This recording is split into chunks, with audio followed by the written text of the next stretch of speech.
Welcome to the show, everybody. My name is Paul Calamere. This is Your City, Your Voice, coming to you live from downtown Niagara Falls, Ontario, Canada, in the studios of 4680 Q Radio, right here on Chrysler Avenue in the downtown area. And I welcome Dave Wheeler to the show today.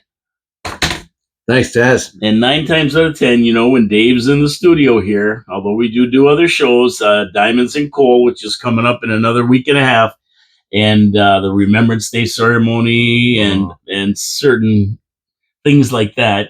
Usually we are here for City Council agenda review days, and that's what we have today, because tomorrow is City Council, and they're going to talk about the capital budget. They're going to okay the Meteor Crater build. There's a few things that they're going to take care of tomorrow at City Council, and we're going to go through everything going on for you today. Now, before I get going, I just want to mention my sponsors, Wild Bill's Auto Repair and Body Shop and Pete's Pizza on Victoria Avenue. And, we look at this weather out here, and, if your car is going to break down, it's going to break down on the worst day of the year. That's the way it goes. It's 22 degrees out there, Fahrenheit, today.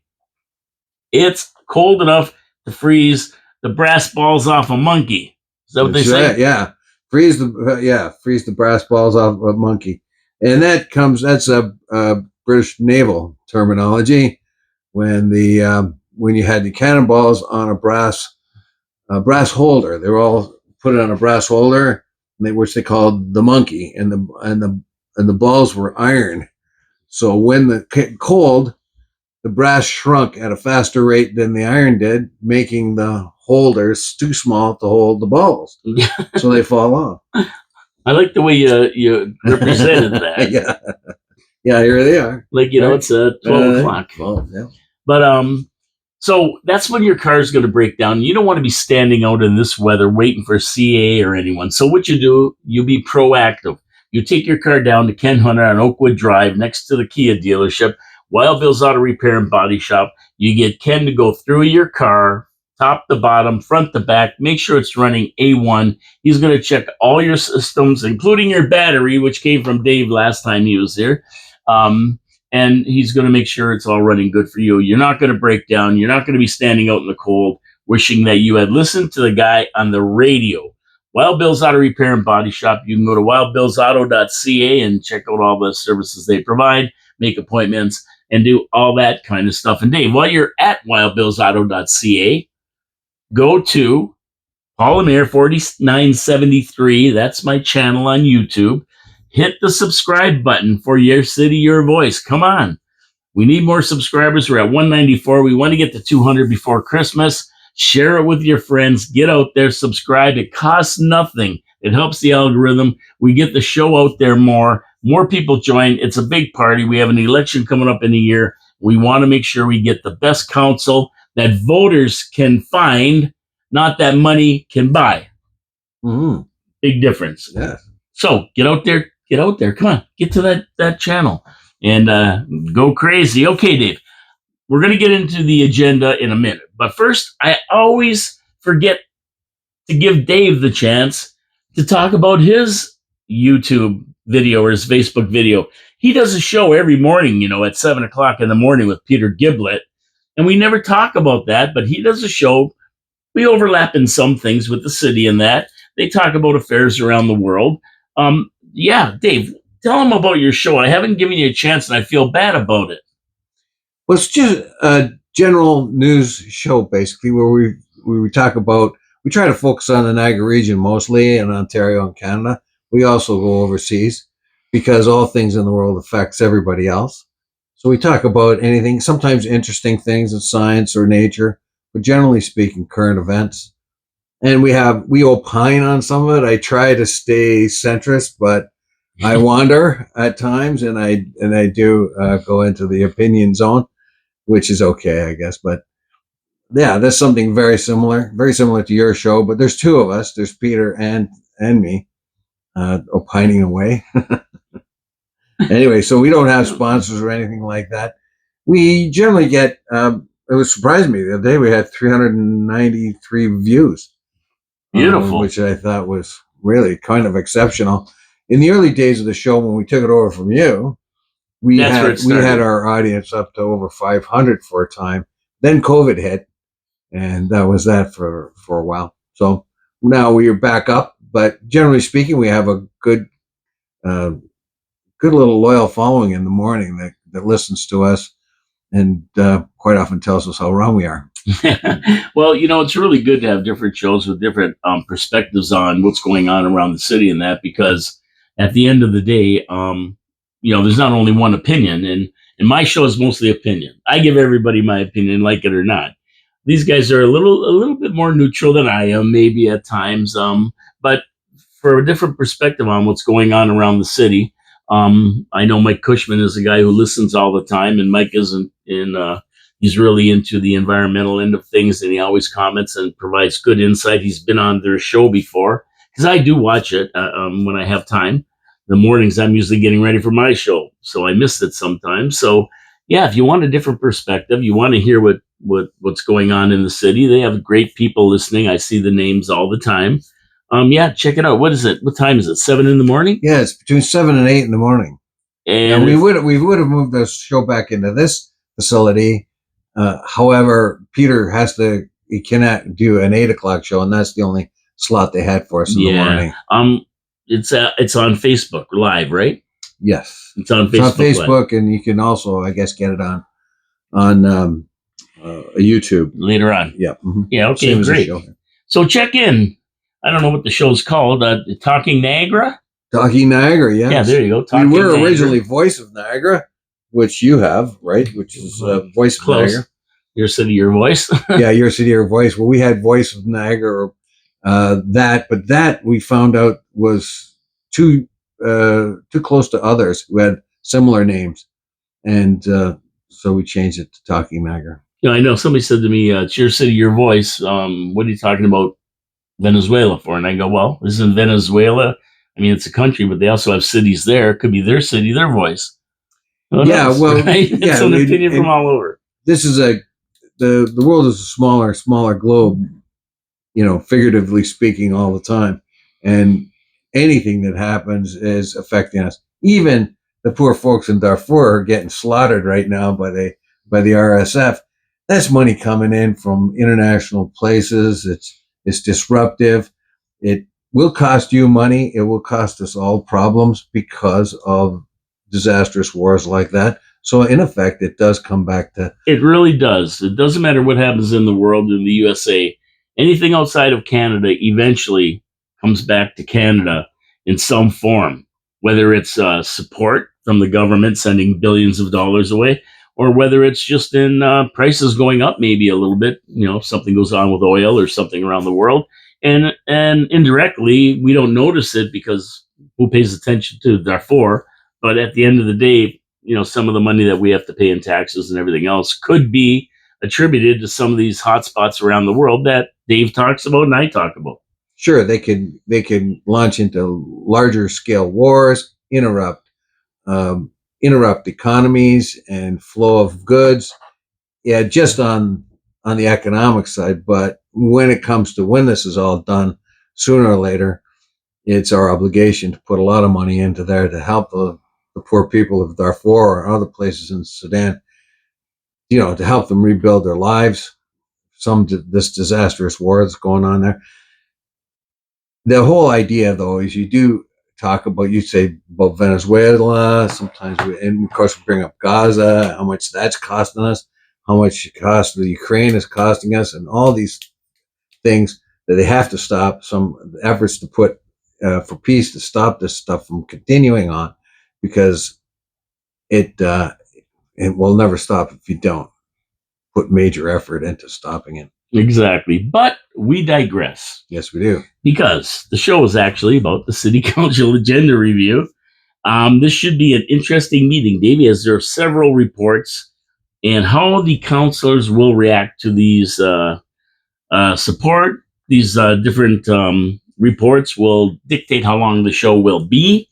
I don't see it being really, really long because most of the stuff has already been discussed and it's fait accompli. It's only a matter of ratifying it and getting it done.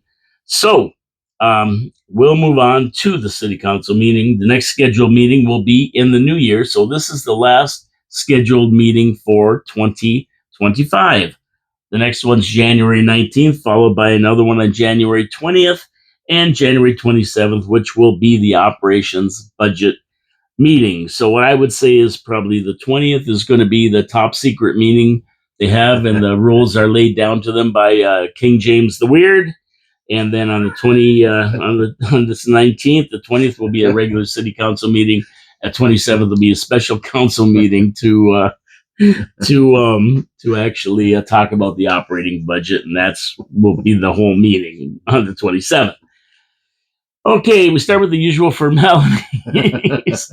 Oh, Canada does not have a singer at this point, so it may well be a recording this time out. Then the land acknowledgement disclosures, the mayor's report and announcements. Then we move to item 7.1, the mayor's proposed 2026 water and wastewater budgets. Well. So, and of course, as you pointed out, it's not really the mayor's. This is staff that's come up with this, basically. Yeah, let's not make a mistake there. Yeah, the mayor presents it. It's supposed to be his budget, but the mayor is too busy doing videos and flying around the city in some weird Alice in Wonderland trip showing downtown and doing all kinds of wacky stuff while staff is doing the work, I guess. Hence the suffix, the weird. Yeah, King James the Weird. Get ready for your wallets to take another hit. The plan is to hire 2 more people and jump the tab to $31,682,192 million for the wastewater budget, a full $2.2 million higher, 7.5% than last year. Now the claim is that 1.518, 757, $1.5 million. 67% of the increase is due to costs passed on by the region. Yes, and the city's only increase is 31% of the total increase. It doesn't matter about that because the hit is 7.5% on your water bills. You can go through the 22 pages of revenue versus expenses. I did. But how do you find efficiencies when you're dealing with the quality of your drinking water? Like when I look at it, I go, well, I mean, I want good drinking water. I drink that water all the time. I know a lot of people don't. I do. Potable water. Yeah, actually, city potable water is as good as almost any bottled water. Yeah, well, they said that in quality taste tests and that around North America, Niagara Falls has one of the best waters, and they've been rated. Their systems have been rated A1 #1. So, yeah, a lot of the bottled water things are scams, especially the fancy ones. You'd be surprised. I've seen Consumer Reports. This goes way back in the 90s, though. The top 10 bottled waters, the number 2 best water of all the top 10 fancy best water sold was New York City water. That's what they used as a control to compare it against. It ranked number 2 as of all the 10 top, sort of fancy waters. It was number 2. Well, you got a point there, and I believe that because New York City claims their pizza is so good because they use New York City water to make it when they make the dough. Well, look where that comes from. It comes right from the Appalachians. It comes up from upper New York State, where the water's in pretty good shape. Yeah. That was an engineering project way back in the 1880s that brought that all in. So the presentation is 30 pages. You can use it. You can read it. It's right on the NiagaraFalls.ca City Council agenda website. Pie charts, tables, anything else to make the region look like the villain, which they are for the most part. So I'm not going to argue that point too much. But so what do you do with that? We made this point out many times. You kick something down the road far enough, and then you're stuck with a huge bill later. Now we have water and wastewater that plants that are in, quote, poor or very poor condition, very bad condition, over 50% of both on both sides of that. Wow, that's bad planning. That's bad politics. That's not doing your fiscal responsibility for delaying the bill for the next generation. So in the presentation, you'll see labor and OT overtime account for a big chunk of the increase. 2 new hires, a water meter and backflow prevention supervisor, and a manager of operation planning initiatives and support services. both sunshine list positions. That accounts for the part of the increase as well. I looked through the ledgers myself. Really, the region has as much to do as anything, and the, our infrastructure is so bad. They're talking about needing 1.5 billion over the next 10 years to even try to correct it, and that's where a big problem comes from. And the only correction I can see or savings that we could maybe see is if we correct this infrastructure problem, because they have what's called leakage water that leaks out of pipes and gets by that we're being charged for that perhaps we don't use. Some And estimates as much as 20%. there you go, right? There you go, right? So, and also there's a lot of people, believe it or not, in this city that actually bypass meters. So they're paying a rate that maybe they should be paying a little bit more. And there's really nobody checking house to house to see what they're doing, right? So that may be an investigation worth handling to see if we're losing any money to people who are bypassing the system. There always is. There's always has been, and that might be a way. But here we go again with by the time you pay for somebody to do all that, it's probably more to do that than you're going to actually recover by making sure they're following the rules. Yes. Anyway, so yes, so I don't know. There are always going to be cheaters. The newer meters are hard to cheat with. The older ones were easier. Not that I know anything about that, but yeah, I was going to ask. How do you know all about that? You get the stories about guys. They're going to fill up their swimming pool, so they know a way in which to back up the meter and so on. That I wish I knew a way, because I had to fill mine this summer because I had to get a new liner, and it cost me $275. Which, by the way, if you're going to do that, let me tell you, it's a lot cheaper than hauling water in to fill up your pool, like by about a third. Just some advice. It wasn't that expensive. It wasn't as much as you think. Well, there you go. That surprised me how little it was. Especially when you get your swimming pool for the whole year. What you get a whole year worth of 20,000 gallons. Yeah, mine holds almost 100,000 liters. So they do the volumetric on cubic meters of water. Yeah, I think that's how they do it. So I think it's cubic meters. Yeah, the cubic meter, fill it up, and that's how much waters they charge you when it goes through your meter.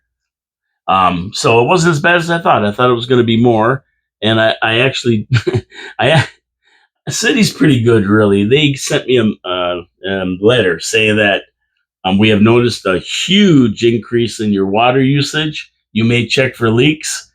And I emailed them back saying thanks for the heads up, but I had to fill my swimming pool. I didn't use the water to go through the sewer system. Can you give me a break on my water bill? And they said, no, we don't do that. But it's not as bad as you think. Way cheaper than hauling water in on the thing. Just is an information for you. So your water bill is going to be 7.5% higher this year. That's the way it goes. I don't know if you have any more comments on that. What are you going to do? I mean, like they said, 60% comes from the region. Their charges to us, and we pick up the rest. There's not a lot of places to save. I mean, there's nothing much you can do about water and wastewater. It's so vital. It's so important.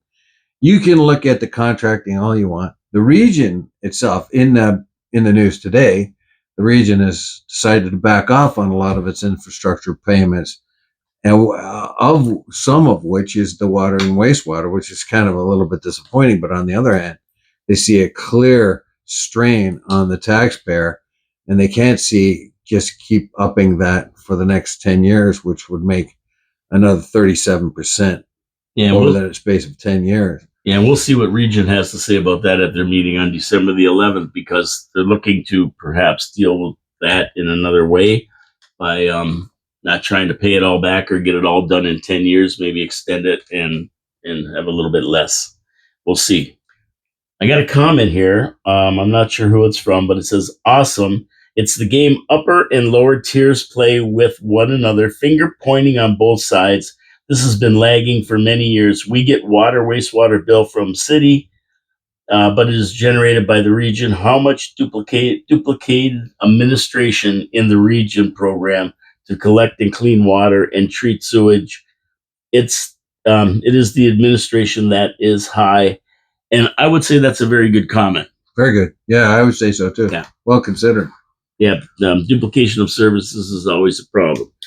Okay, let's move on to item 8.1, planning 4500 Park Street, as I affectionately call it, the meteor crater. They're going to be talking about that, but you know what? It's kind of a useless exercise even bringing it to council if you want to know the truth, because I went to the planning meeting the same day they were putting up a fence around it. The day after they had a groundbreaking ceremony for it. What? They're going to say no when the city's 40% partners in it? Dave. I doubt so. Yeah, it was just an exercise. There are just little complications there. They're not going to put the alleyway. They thought they would put from Park Street to Queen Street. I guess they're going to use whatever facilities they have right back here. Yeah. Rather than a horizontal one or one that goes north-south from Park to Queen. They were talking about that instead. I don't know how they would do that anyway. No, me neither. But they're going to just keep this little alleyway here on the other side of the hydro poles. And then they're going to put the other one for this build behind that. And there's going to be parking back here as well as access for garbage trucks and deliveries and stuff like that. Yeah. And these guys will retain their alley here as well. So you would think they put those power lines underground by now, wouldn't you? Well, you would think so. But I guess they figure, hey, by the pay the cost of doing that, and they're not really in the way of anything that's going to be happening here, so they're just going to leave them as is. There might be a problem during construction, but we'll see. And anyways, the building looks good. They say that there's 20% attainable and affordable homes. Let's hope they even up that if they can. This would be a perfect place down here for people of low income because there's the bus right there, the shopping and everything of that kind. But they only have about 0.35 spaces per unit for parking? Yes. Something like that? Yes. Like, I don't know about that. Yeah, they have 120 spaces for 360 units. Yeah, I'm not so sure that's a good idea. Did you know that technically they have they can opt to provide zero parking because of where it is and its access to transportation and amenities, that they could actually say they have zero. What I see is a lot of parking on the streets. There's going to be a lot of parking on the streets here at night, down here on Chrysler, over there on Sinclair, up and down Park Street. I'm not so sure it's a good idea to have so little parking.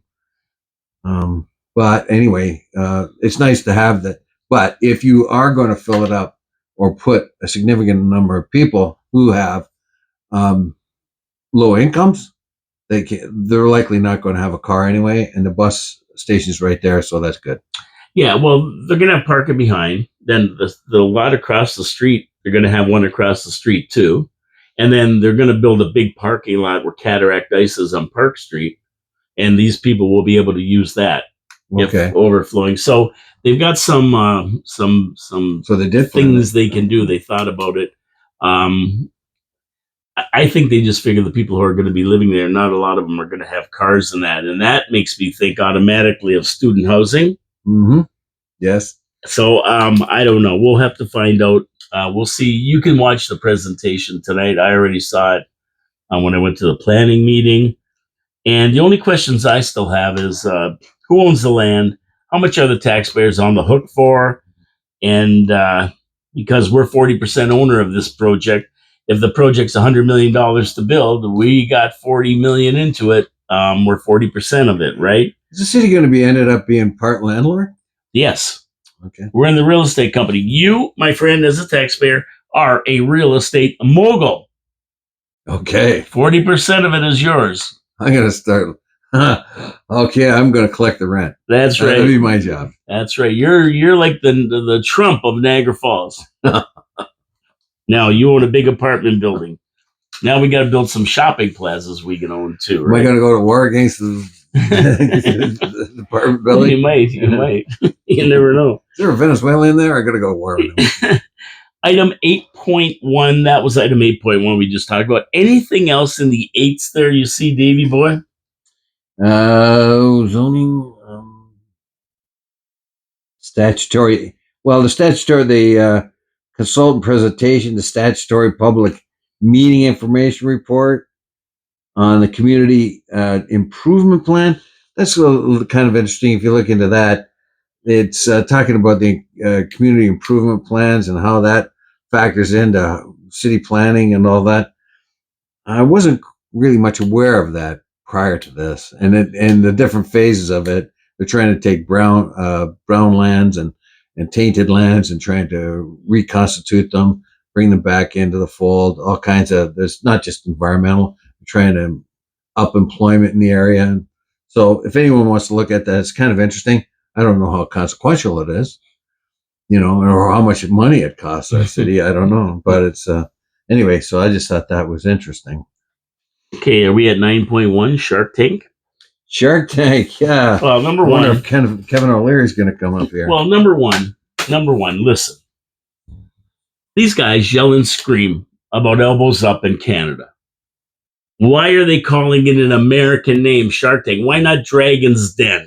That's the first thing I thought of too. Yes, that is the first thing I thought. These guys drive me crazy. They whine and cry about elbows up and about the Americans and everything. What's the first thing they do?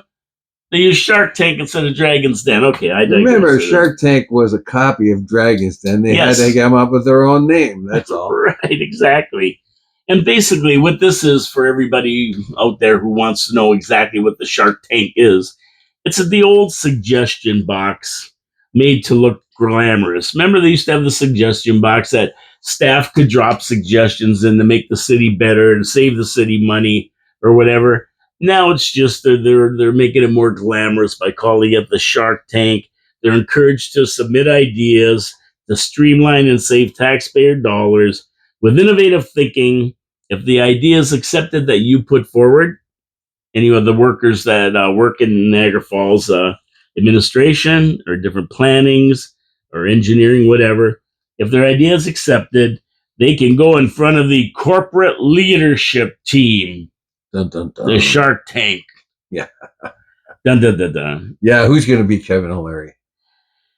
Which really should be city council members who make the decisions, by the way. They should be the guys who are on the Shark Tank because they make the decisions. But interestingly enough, it's probably going to be the penguin, the squirrel, Miss Dolch, and the mouthpiece. They're probably going to be the four. I don't know. But either way, I think they should include politicians in this as well. If they, at least an open invitation to those who want to sit in on it, so that they have a clear idea of where the ideas are coming from. There's going to be a lot of very good ideas because let's face it, those people who work in the situation see things that we do not. If you're really looking for efficiencies, different ways of doing it, that's the people you want to talk to. Usually those people don't get a voice. Yeah, I agree 100%, right? Because the people who are sitting with their hands in the pot every day know how to improve it and make things more efficient and make things work better. The guys who are sitting out watching it, they don't know.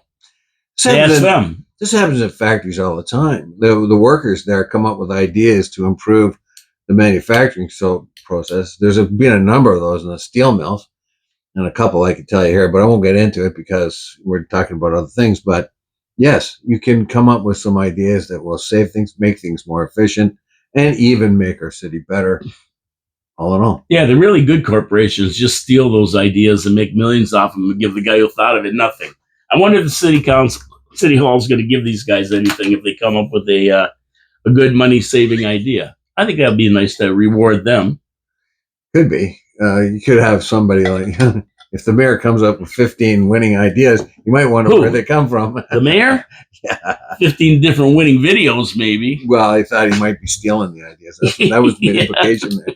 There's my 15 ideas, strong mayor ideas. So we'll wait to see what that's. It's not a big deal. I just thought I'd mention it. People see Shark Tank and go, "What the hell is that?" Well, that's what it is. The old suggestion box, updated.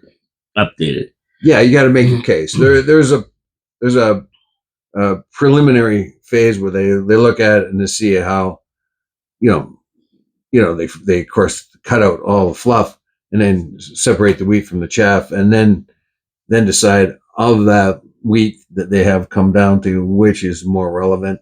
It's quite a process. Yeah, it's a good thing, really. It's a good thing. Get these guys involved. People support that which they help to create. So that's a good thing. Item 9.2, schedule of fees. Basically, fees are going up with business licensing fees up 20 to 25%. Some notes. Seasonal licenses are no longer available. Those ones you see that set up for 6 months, these businesses, they're done. They're not going to issue them anymore. Licensing fees for commercial parking lots have increased. That's good. Admin fees have increased by 30%. Basically, most fees for services have gone up, which should increase revenue for the city. 59 pages of fees. You can see it in the agenda if you want to go through every page. I went through most of them, but you can see if there's anything you see there. But when fees raise, it produces more revenue. People who use the services end up paying for them, which is to me fair, and I have no problem with anything like that. After reviewing the list of fees, I think there's still fees that are very low. One I see is a stall at the farmers market, Dave. $470 for the season. Well, that's kind of low, if you ask me. I don't know, because it provides such good service for the community and it brings in our local producers. I think it should remain low. I think they make that in the first weekend, and the rest is free gratis. I think it should be $100 for the or $1,200 for the season. That's I'm not so sure. I think it depends on like what you want to do is encourage these people to hawk their wares there. Particularly, they are all local, and which is you want to encourage that. So I would say that you want to keep them low if you can, because you're not looking to make money off this. Basically, you are providing a service to your municipality, and by keeping those fees low, that encourages them to come out. So that one I would give on that. I would say that they should remain low. No, valid for the amount of good it does for the community. You think $50 a week would be too much? I'm not sure. I don't know. $50 a month. I thought maybe $50 is okay. $50 a week. I don't know. I think of little ones like that. $50 a week is $1,200 a year. My friend, yeah, was it okay? Well, the farmers market's not open the whole year, though, right? No, it's only open about 6 or 7 months. So it'd be more like 600, right? Yeah, 6 or 700. Yeah. Yeah, there you go. Anyway, that's what that's all about. I don't know what you guys think. You can go through it and look at anything, and if you see anything that's you think is outrageous or anything, but I looked through them and I wasn't upset by any of them. I just thought the $470 for the farmers market stall was a little bit cheap for a season. It just doesn't seem like a lot to me. For those guys are probably making pretty good money being there. Then again, they have costs to bring all their stuff down, like you said, set up for the day and everything else. So maybe if we want to keep them there and fill up the farmers market for the citizens, $470 may be the right price. Yeah, you look at DeVries Farms when they come up with big staff and a trailer and all kinds of things. Yeah, they don't fool around. And then there's my friend B, who makes the samosas. Oh, yeah, samosa company. Yeah, they're good. They're really good. And so she's there, but she's got a little stall, so I don't know how much it would cost her. But anyway, that's it was $50 a week for her. That would be a little tight for somewhere small. No money in samosas. There is a lot of money in samosas, but you don't want to have to spend, sell, 100 samosas to get just to pay your way for the week. There you go. So. Okay, and we're going to get to 9.3, the Chippewa Arena complex that they're building. But first, I want to get to my second sponsor, Pete's Pizza on Victoria Avenue. And now they have a second location for the northwest part of Niagara Falls on the corner of Thoroldstone and Keeler Road. And the one thing I like about Pete's Pizza is they're consistent. I don't want to go to a place and get a rotten pizza, then a good pizza, then a rotten pizza, and a good. I want it to be good all the time. And how do you do that? Well, you use the Mancini family recipe for sauce and crust. You mix it right on the crust with the sauce and the cheese in the right ratio. You give it a good cook. You use fresh toppings. You got yourself a winning pizza. Now, for those of you who aren't pizza snobs like me, You may like chicken wings. You may like poutine. You may like steak and cheese poutine. You may like panzerotti. You may like steak sandwiches. You may like chicken parm sandwiches. Whew, I'm hungry already, Dave. Yeah, I'm about to leave to go to the beach right now. So all you have to do is dial 905-374-2222. You get all of that and more at Pete's Pizza on Victoria Avenue or their new location, Thoroldstone and Kayla Road. They use Dine, they use Skip, they use all the services. You can go to their website, petespizzavictoria.ca. You can even order off their website. How easy is it for you to get a great pizza today? Monday is pizza day. Hey, what are you waiting for? Order a great pizza fresh to your door. You're not going to regret it. Tell them Paul from Your Voice sent you. And we thank you for supporting our sponsors. And these are good corporate citizens that do good for Niagara Falls, good small businesses that everybody should want to support.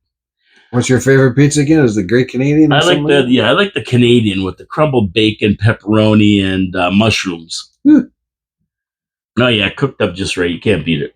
Where's my phone? I'm ordering right now. Listen to the show later. You got the number right there. Okay, and speaking of the show, if you want to text me something, we should get this out there. I never said it, I don't think. But if you want to text me something here on this little doodad that my good buddy Gary Wilkins gave me to use for the show, you can just text message Gary it anyway, to, I don't know, he just sent me something this morning. He's around. I haven't talked to him, though. He's busy, he said. Okay. 289-994-7560. That's 289-994-7560. You can text me a message here, and we will talk about it on the show like we have already this morning from a guy who messaged us. Yes. Chippewa Arena and Library. Basically, this is a 9.3 item. City's looking to build a new complex in Chippewa, housing several different developments, including a new ice pad, updated amenities for the ice pad, like dressing rooms and stuff, and a new library. The capital budget was asking for $4 million to design the build, with focus on the timeline, as the province is going to kick in $10 million if the city meets the requirements for the build. But there is a timeline. Council didn't want to put the $4 million for it to be allocated last meeting, but they didn't want to release the $4 million. In other words, not spend it. They just wanted to put it in a reserve fund until they decide exactly what they're going to build there. They're not sure how much they want to spend, nor are they sure exactly what amenities they want. They've been talking about, an artificial turf dome soccer field. They've been talking about basketball courts and all kinds of stuff there. So there's a report in this. In this report, there's a request for funds to get the process underway. It totals about $1 million right now, and that's what they're going to be talking about at the meeting after last week's meeting. So we have to see what they say. If they're going to release $1 million of that $4 million, they're going to release it all. What they're going to do, but a decision has to be made sooner than later to get the provincial $10 million. Yes, and I would think stick with the basics. Get the rink and the library. You always need a rink. You always need a library. Get those done. Sort of focus in on that. Focus in on buildings that can be quickly added to and changed as well. So you can have the big picture, the thing you really want, but don't need right now, but want, and you can build it a little at a time. Buildings are designed to be sections of them taken out and added to. That's the way it is. Modular construction. You can usually get somebody to design it that way. And in fact, because they have never mentioned it, I've wondered about that the whole time they've talked about this. Why don't they just build what they can for now, then pull out a wall and add to it later? Build the building in a way that can be added on easily later on, and have your original design. That's what you want, but build this much of it now, add this much to it later, design it to be added on. This is supposed to be that sort of a building where the partnerships are the city, the architect, and the builder. We're all supposed to get together and make efficiencies that way, start from the same place. And if they agree upon how they're going to do it, then it will save us money in the long run. Yeah, I agree 100%. And, when they're designing it, the engineers, they can actually structurally leave the opportunity to blow out a wall with a door planned already in there. And then they just put glass doors into, I know Counselor Strange was talking about a soccer dome type of thing, where and rather than putting a structure up, they put a dome up with a soccer field in there that can be used for multiple different events and stuff. So there's some good ideas coming out, and I think if you engineer it right, additions will not be as big a deal as it was made out to be during the first meeting they had. So I agree, Dave. You got it right on. I think you hit it right on. Build it for today, what they need, and then make it so that they can add other things on down the road if when we have the money. Precisely, yeah. That's planned. That makes sense. Yeah, you plan it for the future. Of course, you want the big kahuna right away, but hey, we'll get there one day. But first, let's get a rink and a library and whatever else basic needs you need first. Yeah, and then they call it the Chippewa, but it's really for the whole city. And I'm glad they're building it in Chippewa because it's expanding. The city's expanding out that way, and not only does Chippewa need something like this, a good library and a new complex there, the whole city needs it really. Yeah. Because that's where we're going. We're moving to the south and the southwest. That's where our construction's going. So this only makes sense to put something really nice out where the old arena used to be. Yeah, and they have facilities there too, close by. I don't know how many baseball field or soccer fields they'll be putting there, but the Lions is very close to there, just down Welland Avenue a bit there, and there's big, huge fields right there that are very close to it as well.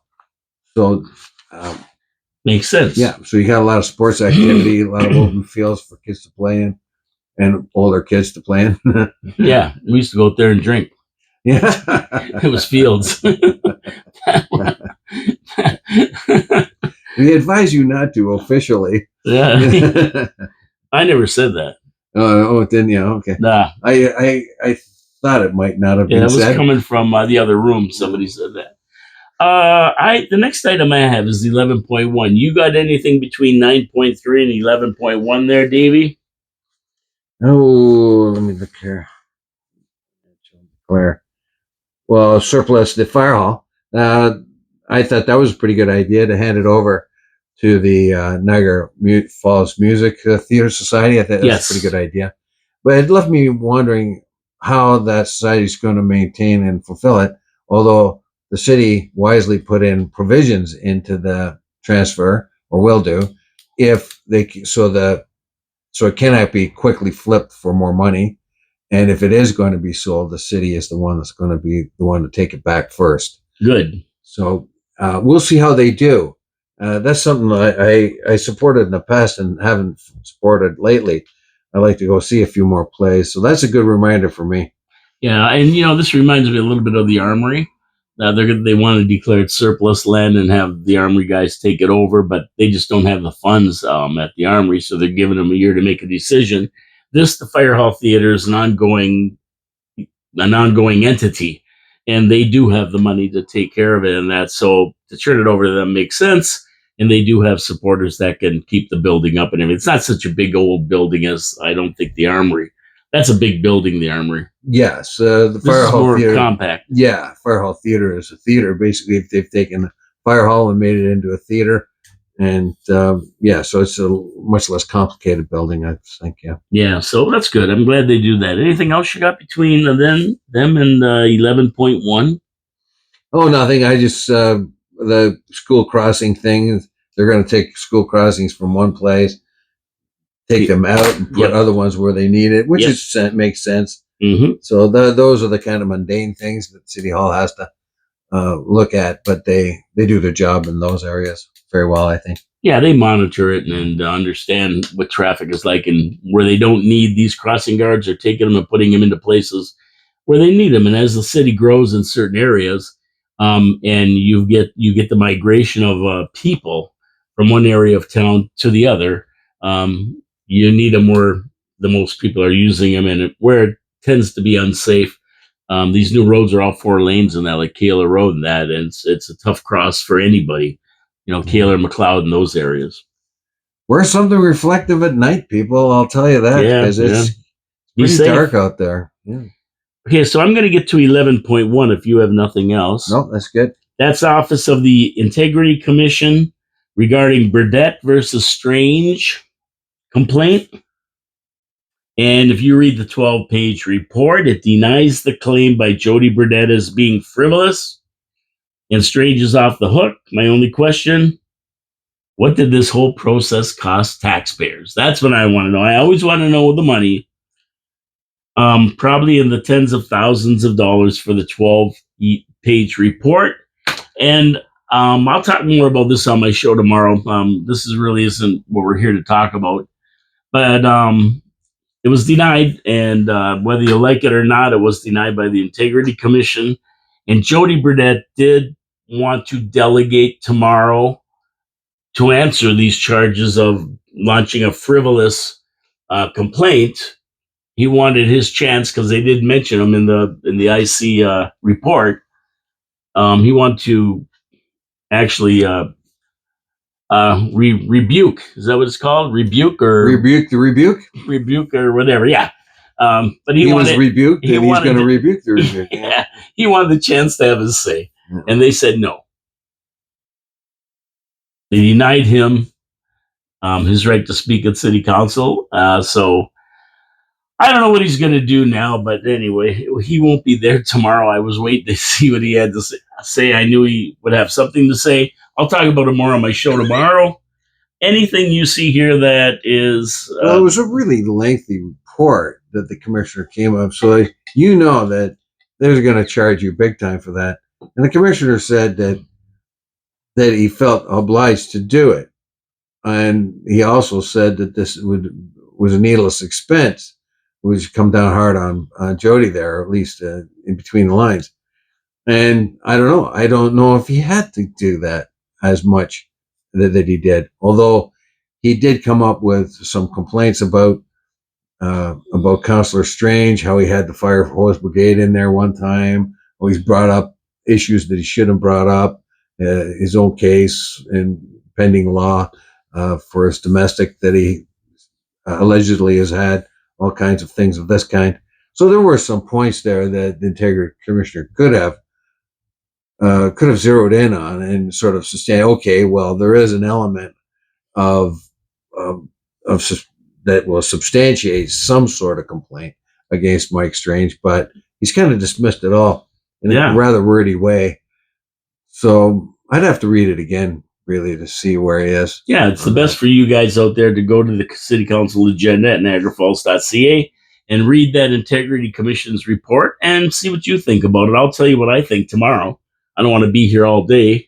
We're not here to discuss Jody Burdett or Mike Strange's what happened there. I'll explain it all tomorrow on the show for you. I'll go into it at more depth, but suffice it to say, it was thrown out, and my only question right now is, how much did it cost? Yes, the taxpayers. Yes, it's gonna. By judging by the length of that report, it's gonna be dear. Yeah, it's not going to be cheap. Okay, item 11.2, Niagara Peninsula Energy end of year update. It appears our energy company is in fine shape. It should be. They charge us enough for hydro. Yeah. That guy we got a hydro station right there. How come it's costing us so much? Because they keep spraying it with graffiti. They declared a $1,862,500 dividend to us, the taxpayers, which went to the Niagara Falls Hydro Holding Company, which we own, taxpayers own. I think all our city councils sit on that board, by the way, and they get paid about $4,500 a year to sit on that board. And I know I always ask, well, where's this money go? And we always see 700,000 of it allocated to the Innovation Hub, Make Work program down the street here. I think there's some questions we have to ask about that. I hope it appears in the revenue section of the operations budget, the $1.8 million. And not just under the heading other income, other revenue. It actually miscellaneous. spells out that it's there. But if I know the squirrel, money, money, money. I have a peanut.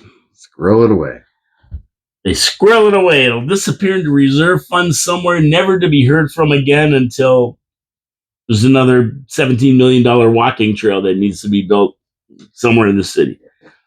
So we'll you can read the report from the NPEI. They are making money. They're a profit business, and they give us a dividend every year, which is nice.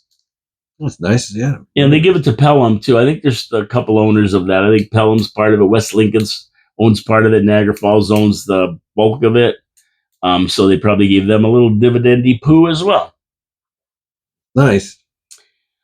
Now, item 11.2. The next one I have is 12.1, unless you see something else there, Dave. Between 11.2 and 12.1. No, not really.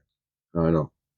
There's that Rob Nicholson thing, but that's fluff. Rob Nicholson. Yeah, they honored him, which was good for him. I always liked Rob. I thought they could have done a better job honoring him, though, naming part of a trail after him. The guy has held every cabinet post, every ministry.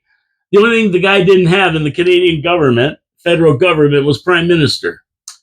Yeah, but I like Rob in a sense. He knocked on my door when he was first starting out, and so he's asking me questions. And having been in the Middle East, I said I didn't like the conservatives their position on the Middle East. I didn't like it one bit.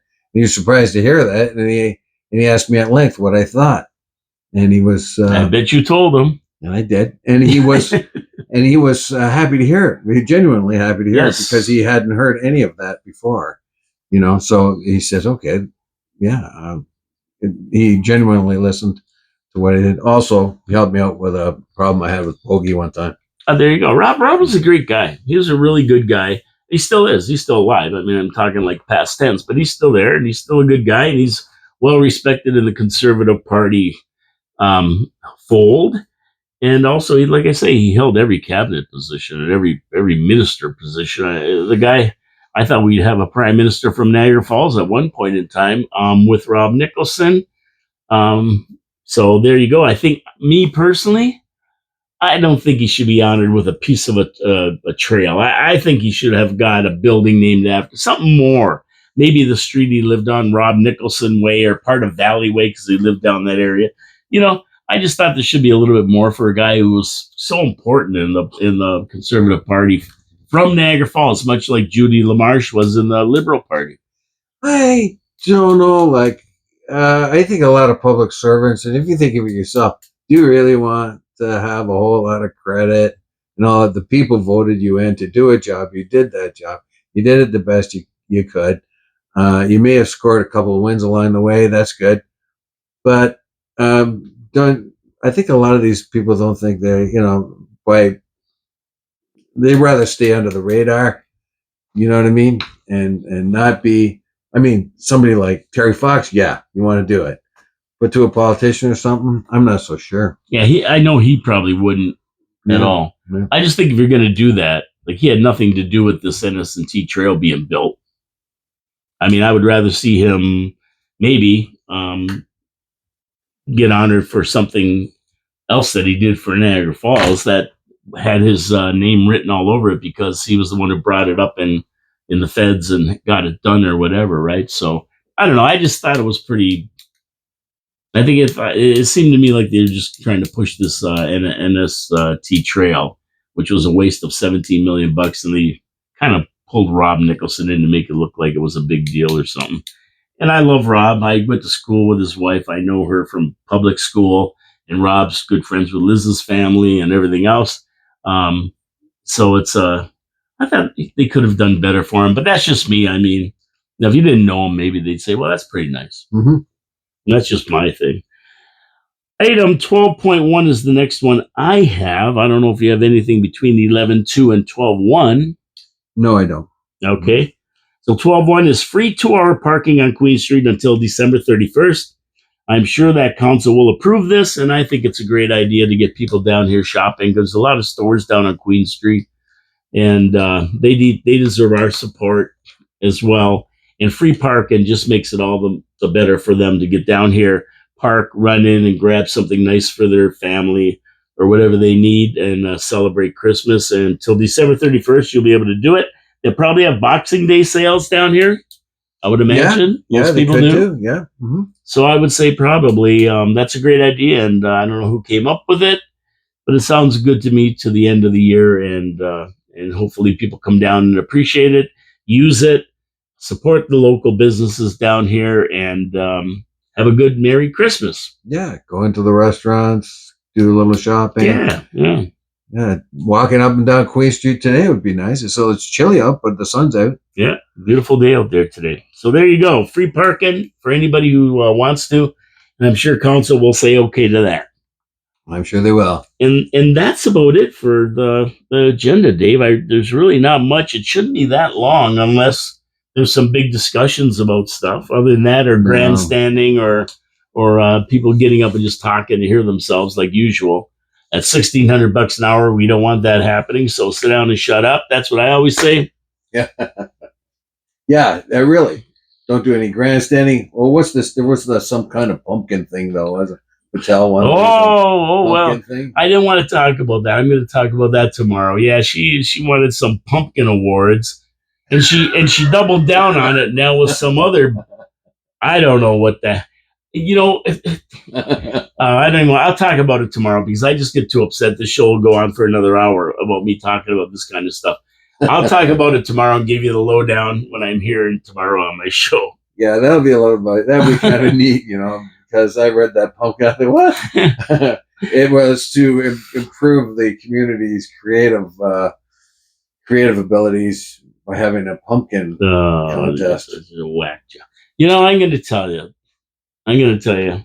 I can't wait for Diamonds and Coal. That's all I can tell you. A week this Friday is our Diamonds and Coal show. Dave will be in. We're awarding city councilors either diamonds or coal, depending on the performance over the last year. I have the results from last year. I'll bring them with me, and we'll see if they've improved, got worse, or remain the same. Somebody messaged me and said, why even bother with the show? They're all going to get the same. Just read last year's show, and you're all right. So anything else you got, Davey boy, or is that it? Not much. Not much at all. I think that pretty well covers it, except for the pumpkin thing, of course. But I didn't want to get into that either, but I do kind of find it weird. I'd be interested to see what she says. Oh, wait till you see the next one. 12.1. 12.2. She doubles down on that with some other goofy awards. Yeah, also a pumpkin-like thing, isn't it? I don't know.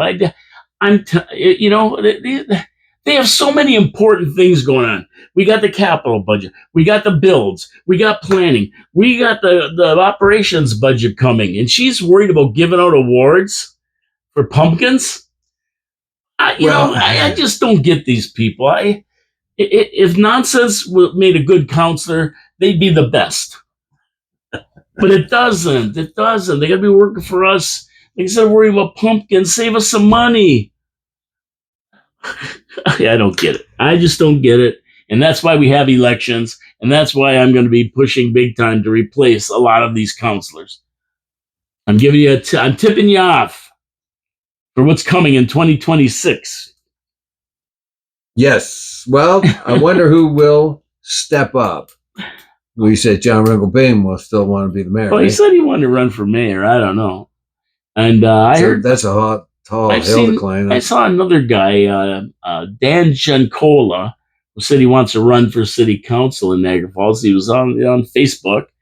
Dan's a good guy. I've met Dan many times, and he's a pretty conscientious guy, ex-professional football player, I believe. Hamilton, what's that? Toronto Argonauts? Hamilton, anyway. Hamilton Ticats. Yeah, something like that. And he's a good guy. He might step up. And then we have all the people who didn't make it last year. Are they going to take another stab at it? So 2026, we're 3 weeks away from the new year. And I'm going to tell you, 2026 is going to be a lot of fun. We'll get through the operations budget. Then we're going to get into the real stuff for the city, and then the election will be coming up. Listen to the show. That's where it's at. Listen to Dave. Listen to this show, because we'll be taking them. We'll be taking them. We'll be taking them apart. Believe me, I will. And we'll see who survives. It's going to be like Survivor. Yes. Okay, Davey. That's it. Yes, indeed. I have got no more. I move that this show be adjourned. Yes. It's on behalf of all the pumpkin carvers out there, I would like to adjourn the show. Seconded. Seconded. We're out of here. Take care, like Jimmy Diodati says. We're out of here. Yes, indeed. We're out of here. And it's only 5:30. He celebrates when it's a short meeting. Okay, well, that's all right. They spend a lot of time, and most meetings are long. At $1,600 an hour of taxpayer money, I celebrate when it's a short meeting too, Dave. That's right. Well, I think they should go over to the Gale Center and just kind of do it in there. It's cheaper. We'll see. Yeah, just tear down City Hall and put up another student residence. Yeah, indeed. Yeah, might as well make some money. My name is Paul K. Lemire. This is Your City, Your Voice. I have Dave Wheeler, as always, in the studio, thanking him for coming in. And check in with Dave's show at 7 in the morning if you're up on Facebook. It's a good show, worth watching. 4680Q Radio, downtown Niagara Falls, across from the meteor crater, which I'm reporting on all the time. Every day I give you an update. Nothing to update today. We're out of here. Have a great day, everyone. And thank you so much for tuning in. Don't forget to subscribe. And don't forget to support our sponsors, Wild Bill's Auto Repair and Body Shop and Pete's Pizza on Victoria Avenue. God bless you all. We'll see you tomorrow at 12 noon. Promises made. Promises kept. Ciao, ciao for now. Did they move that